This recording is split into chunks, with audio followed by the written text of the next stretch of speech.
हमारा उद्देश्य क्या है, मैं आपको बता दूं कि जितनी ऐसे बच्चों की जान बचा सके, यही हमारा उद्देश्य है।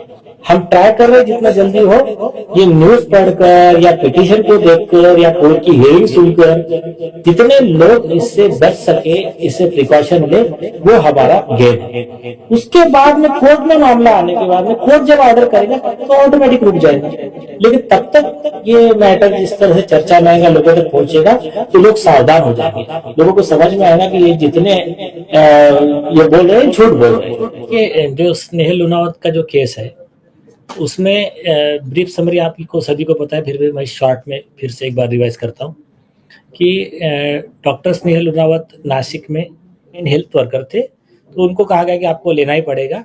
तो इस तरह से ये सारे कंपल्शन में उन्होंने टीका लिया।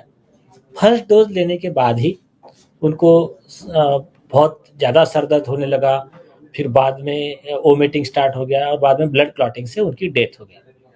उनकी फैमिली ने मतलब पिलर टू पोस्ट बहुत ज़्यादा स्ट्रगल करके सरकार को पूरा इंक्वायरी करने लगा है।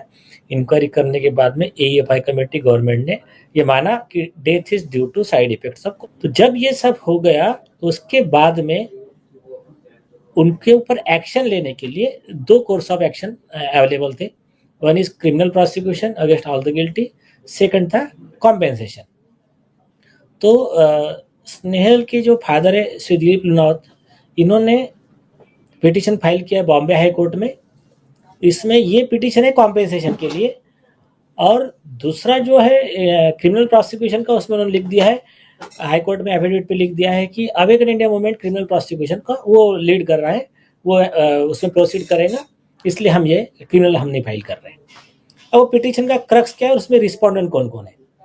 रिस्पोंडेंट पे पहले है सीरम इंस्टीट्यूट, बिल गेट्स, फिर union of India health ministry, state of Maharashtra, और फिर वो दो लोग हैं जो मार्केटिंग मैनेजर थे कंपनियों के, एक ड्रग कंट्रोलर अपने विजय सोमानी और दूसरे रणदीप गुलेरिया। टीका पूर्णतः सुरक्षित है, ये यूट्यूब के उनके मार्केटिंग मैन। तो ये दो लोग बहुत आगे आकर सब लोगों को मतलब कन्विंस कर रहे थे कि आप टीका जरूर लो, बहुत सुरक्षित है। अब आकर कोर्ट को बताया कि कितना सुरक्षित है, तो अभी सब पिक्चर क्लियर हो जाएगा। वहाँ पैसे लेकर बोलना, और यहाँ पर जब कोर्ट में जेल जाने की बारी आती है, कॉम्पेंसेशन देना पड़ता है, तब आप इनका जो सच है वो सच आपके सामने आ जाएगा। तो ये लोग है रिस्पोंडेंट। फिर दूसरा विषय है, कई लोगों का एक कॉमन मैन का सवाल है कि कॉम्पेंसेशन 1000 करोड़ 10,000 करोड़ क्यों, और उसका आधार क्या है? देखिए, कॉम्पेंसेशन मांगा है हमने 10,000 करोड़ मेन, लेकिन उसके लिए हमको फाइल करना पड़ेगा सिविल सूट। हाई कोर्ट में जो रीट की पब्लिक लॉ रेमेडी जिसको बोलते हैं, रीट पिटीशन में, जिसमें वो इसलिए लाया गया सुप्रीम कोर्ट ने, उसने कहा कि सिविल सूट में बहुत समय लगता है, तो उसके मेन टाइम में जो इंटरिम कॉम्पेंसेशन होता है कि अगर किसी भी सरकारी अधिकारी की गलती के वजह से किसी के फंडामेंटल राइट का वायलेशन हुआ है या किसी की जान गई है, ऐसे में उसको तुरंत न्याय मिलने के लिए रीट ज्यूरिडिक्शन लाया है। रीट ज्यूरिडिक्शन को पब्लिक लॉ रेमेडी के लिए एक्सरसाइज करने का अधिकार दिया है सुप्रीम कोर्ट ने, डीके बसु के और कई मैटर्स है। तो उस मैटर्स में कि तुरंत में इंटरिम कॉम्पेंसेशन मिल जाना चाहिए, क्योंकि रीट में तुरंत होता है ऑर्डर्स, तो उसके तहत ये रीट फाइल की गई है। दूसरा विषय है कि कॉम्पेंसेशन का क्राइटेरिया क्या, मतलब 1000 करोड़ मांगा है, 50 लाख मांगेगा, 50 करोड़ मांगेगा, 10,000 करोड़ मांगेगा, उसका क्राइटेरिया क्या है? देखिए, अभी हमारे क्लाइंट की बेटी की जान जो है वो इस सरकार के गलत नैरेटिव की वजह से गई है। तो ये हमने सब ठीक है कोर्ट में दिया है। अब विषय क्या है कि सरकार की इस गलती की वजह से जान गई है। जान जाने के बाद में ऐसे केसेस में क्या कॉम्पेंसेशन देना चाहिए? नॉर्मली अमेरिकन कोर्ट के कुछ इसमें रूलिंग्स है, और अभी सब सिंगापुर में क्या हुआ, एक व्यक्ति को हार्ट बीट का इन्फ्लेशन हो गया, उनको मतलब उसको मायोकार्डाइटिस वगैरह जो भी उसको प्रॉब्लम हुई हार्ट के, डेथ नहीं हुई।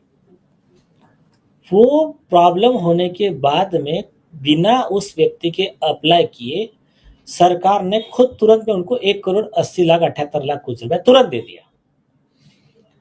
यूएस में एक बच्ची को डिफेक्ट हुआ तो 750 करोड़ के आसपास उसमें कोर्ट में सेटलमेंट किया गया उस कंपनी ने उस व्यक्ति के साथ में।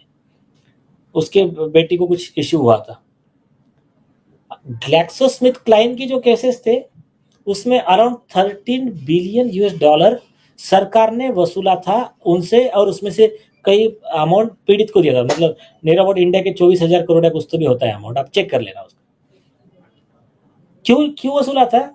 क्योंकि उस कंपनियों ने साइड इफेक्ट्स डिस्क्लोज नहीं किए थे। ये एक पार्ट हुआ। ये सिमिलर केस अपने जैसे हो गए। अब संविधान पीठ अपने इंडिया के सुप्रीम कोर्ट का कॉन्स्टिट्यूशन बेंच अनीता कुशवाहा के मैटर में क्लियर किया है कि दुनिया के किसी भी कंट्री के लोगों के जान की कीमत से इंडिया के लोगों की जान की कीमत कोई कम नहीं है। हमने वही आधार लगाया उसी केस लॉ के आधार पे कि जो प्रोपोर्शन में कॉम्पेंसेशन उनको दिया गया उसी प्रोपोर्शन में कॉम्पेंसेशन हमारे क्लाइंट को दिया जाना चाहिए। इस आधार पे हमारी रीट है। और इसमें दूसरा हमारा प्रेयर है कि ये जो गलत इनके आज भी नैरेटिव चल रहे हैं, फॉल्स नैरेटिव, उसको हटा के जैसा जापान गवर्नमेंट ने किया, कनाडा गवर्नमेंट ने किया, WHO ने अपनी वार्निंग में लगाया है खिलाफ में अपना ये जारी किया है वार्निंग। जापान गवर्नमेंट ने बहुत क्लियर तरीके से अपने हेल्थ मिनिस्ट्री के वेबसाइट पे लिखा है कि आप खुद टीका लीजिए, लेकिन हम कह रहे करके मत लीजिए। आप आपके डॉक्टर से मिल लीजिए, उसके साइड इफेक्ट देख लीजिए, तो आपको लगता है तो लीजिए, हम कह रहे हैं मतलब आपने लेना जरूरी नहीं है। और अगर आपको कोई फोर्स कर रहा है कि आपको लेना ही पड़ेगा तो हमारा ह्यूमन राइट डिपार्टमेंट है, आप वहां पर कंप्लेंट करना। ये उनके हेल्थ मिनिस्ट्री ने किया। तो हमने कहा कि ऐसा ही आप इंडिया के हेल्थ मिनिस्ट्री को बोलो कि ये रूल फॉलो करो। ये rule is inconsistent in consonance with the universal declaration of bioethics and human rights. एक यूनो का जो रूल्स है ये वो रूल है। और मास्टर हरिधन कुमार का जो जजमेंट है उसमें भी ये कहा गया है कि स्टेट की जिम्मेदारी है कि उसने भी मेडिसिन के साइड इफेक्ट को पब्लिश करना चाहिए। तो ये हमने मांगा है कि तो ये इसका एक समरी है। उसमें बाद में और प्रेयर्स मांगे हैं कि स्नेहल लुनावत को एक शहीद का दर्जा दिया जाए। वो और ऐसे जो फ्रंटलाइन वर्कर है जिन्होंने इनके झांसे में आकर, फॉल्स नैरेटिव में आकर वजह से जान गंवाई, उन सभी को शहीद का दर्जा दीजिए। और उसके नाम पर एक डेडिकेटेड यूनिवर्सिटी रिसर्च सेंटर खोलिए। उस रिसर्च सेंटर में ऐसे जो भी साइड इफेक्ट्स होते हैं उसके बारे में डेडिकेटेड पूरी टीम रहेंगी। वो लोगों को इसकी जानकारी देंगी। इसके साइड इफेक्ट के बाद में या डिटॉक्स या जो भी कोई चीज़ें होगी जो उस लोगों की जान बचाने के लिए कर सकते हैं, उन लोगों को तकलीफ कम करने के लिए कर सकते हैं, उसके लिए ये ट्राई करेगी। मतलब अगर कल एक बहुत वरिष्ठ पत्रकार थे हमारे साथ में, उन्होंने एक बात बताई कि उनके बेटे को ऐसे ही डॉक्टरों के गलत कामों की वजह से पैरालाइज हो गए। तो उन्होंने कहा कि यार किसी की आप हत्या कर दो तो एक बार करते हो, लेकिन यहाँ तो हम रोज मर रहे हैं। वो हमारा बेटा बोले ना खुद का शर्ट का बटन लगा सकता है, ना लैट्रिन बाथरूम, हर चीज उसको उसकी माँ 24/7 उसके लिए एक एंगेज रहती है। तो ये यार बोले हम रोज मर रहे हैं।